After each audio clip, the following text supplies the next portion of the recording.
Welcome to Inside Energy, a program that examines an array of issues in today's competitive energy market. Not very long ago, you really didn't have a choice when it came to electricity. When you wanted to connect service, you called the utility serving your area, they hooked you up, and then they sent you bills based on the amount of electricity you used. Periodically, that utility would ask a state regulatory body for a rate increase, and it was at that time that you could voice your opinion. But really, that was about the only option you had. Well, the world has changed dramatically. Every single one of you watching right now has a choice of who will supply your electricity.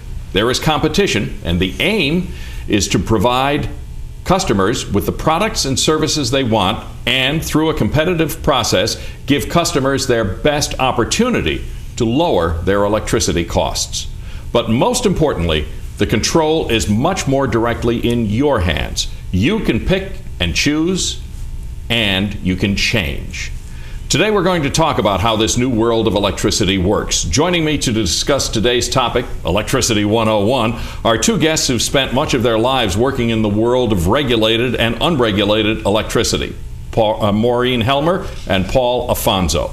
Maureen has been involved in energy issues for more than 25 years. She chaired the New York Public Service Commission at the time when New York was working to bring competition to its electricity markets. Today she continues to be involved in energy as a lawyer with Hiscock and Barclay in Albany, New York.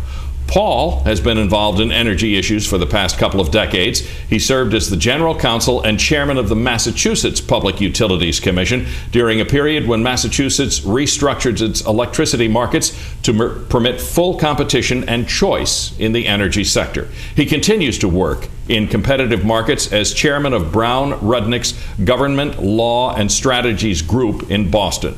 Maureen and Paul, welcome to the program. Thank you for having us. Pleasure. How does today's restructured energy market work, Maureen?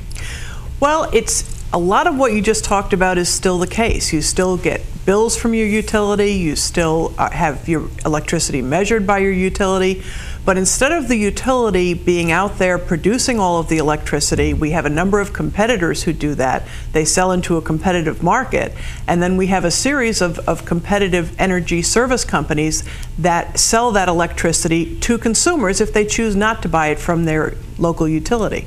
So you have a lot of different choices then as far as who you want to supply your electricity. You do, and that information is all very handily accessible on the website, both through in New York State at askpsc.com and through a number of other venues. Paul, I know there's websites in your state as well. That's right, and even in Massachusetts and New England, we've got mass.gov/DPU, and that'll link up to all the options. It'll give you the name of the suppliers, how to contact them, and very, very seamless way to do it. And I think, choice ultimately is a cornerstone of the American way, and we feel rather strongly that customers and consumers want to have the ability to choose. You can think of the typical utility company runs the infrastructure, and the commodity, that energy, it can be bought from a variety of choices.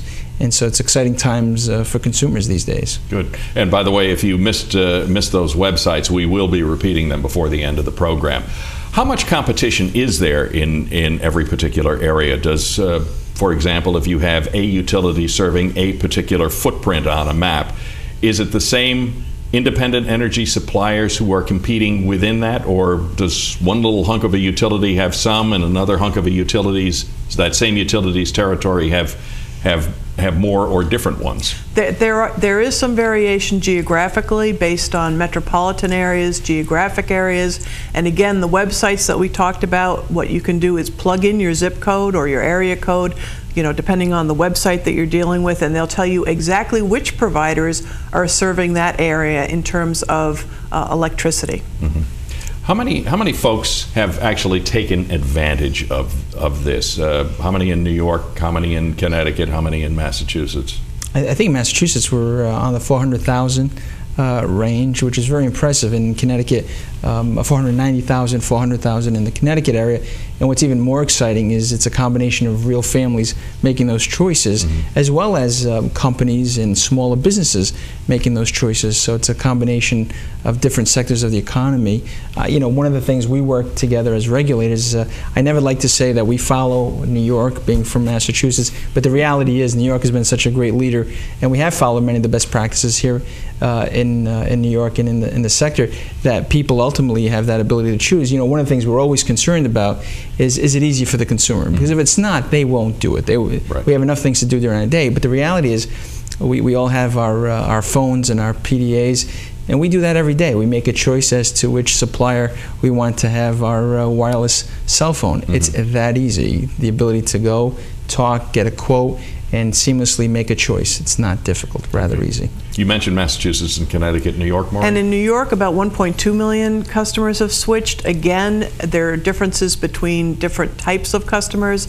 The first customers to really take advantage of this were large commercial and industrial customers, but a large number of residential customers now have begun to do so, and largely through the efforts of the public service commissions in the various states that have created these websites, as well as the energy service companies that are working with them to bring information to consumers. Still, when you're talking in New York's case, 1.2 million, and you figure upstate and New York City, there's still a lot of people who could take advantage of this, right? Absolutely, but in the meantime, the utilities are still there to provide service to customers, and as folks get more comfortable with this over time and understand the services available, it's not just about price.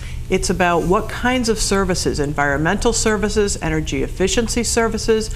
As the smart grid becomes more and more pervasive throughout the state and the country, and you have more sophisticated information networks hooked up to our energy supply, you're going to see more and more products. Comparing it to the telecommunications situation, we used to have black phones. That was your choice. You went to your utility, you got a black phone.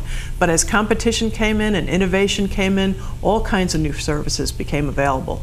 And that started many, many years ago, decades ago, compared to the choice for electricity. So where in telephone parlance, where are we in the progression? Are we just at the colored phone point now rather than the black phone, or are we further down the road? We're not quite at the cell phone and the broadband stage yet, but we're somewhere in between, because a lot of investment still has to be made to bring the sophistication in the data services and so forth into this. But you can already see it, as you did in the telephone side, with small companies or parts of large companies, large international companies coming in and starting to make the investment in the software, in the infrastructure. You're going to see more and more of these things available. Yeah. On this day today, what has the restructured energy market done for consumers?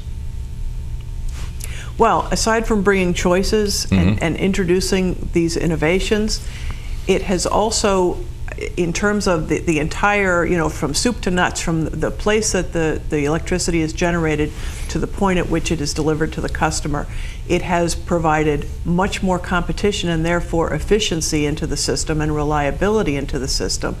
In terms of the consumer, it's really, and Paul has said this before, it puts the power in your hands to make decisions not just about where you buy your power, but how you use your power and what kinds of tools and services you purchase for that power. And what about reliability? How has all of this restructuring had an impact on reliability? Has it?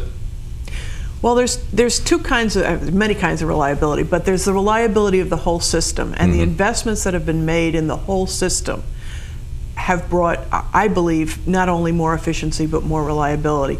But in terms of you and I as a consumer, when we worry about the reliability to our home and who's there if the tree falls on the power line and we don't have electricity or we have a dangerous situation, you're still in the hands of your local utility, who has always come. The same folks who have lived in your community and delivered that service for years will still be at your house if you have problems with your electricity.